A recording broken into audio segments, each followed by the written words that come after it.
solidarité, engagement, bénévolat, radio fidélité au cœur des assauts.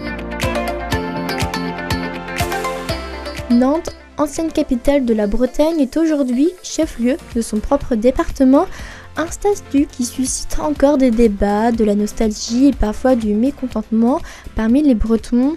Pour l'association Timilène, cette séparation administrative représente un frein au développement de la langue bretonne et des initiatives bretonnes dans les pays de la Loire. Alors pourquoi avoir choisi Nantes pour éditer des livres en breton et non une ville en Bretagne ? Réponse tout de suite. Que Nantes faisait partie avant de la Bretagne et maintenant elle fait partie des pays de la Loire. Mais donc c'est pour ça qu'on peut se poser la question, pourquoi une association qui édite des livres en langue bretonne est à Nantes Parce que ça fait partie de la Bretagne, malgré le découpage administratif.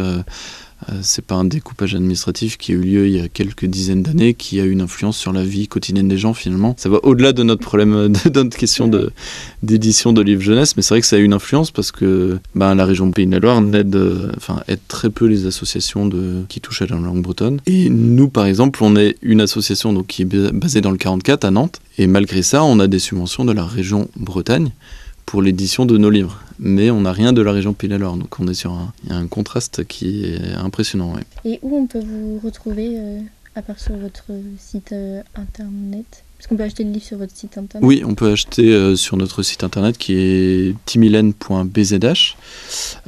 Sinon, sur Nantes, on a des livres qui sont chez Durance. Après, s'il y a d'autres libraires qui veulent mettre nos livres, ce sera avec plaisir. Et sinon, avec les autres diffuseurs que j'ai mentionnés tout à l'heure, donc qui sont Cusul Arbrezonnec, Bornouéol ou Classic Piccom. C'est là où on peut trouver nos livres à peu près. Ouais. Et vous faites aussi Ça nous arrive de participer à des salons littéraires. Par exemple, il y a le salon fin octobre, il y a le salon du livre de Carhaix, qui est un salon très très important pour l'édition en langue bretonne. Et la semaine dernière, il y avait le salon du livre de Guérande, qui est aussi très important. Donc voilà, on participe des fois sous notre nom propre en tant qu'éditeur, et des fois sur le stand d'une école d'Iwan, donc une école immersive en langue bretonne. Ça nous arrive de participer aussi comme ça.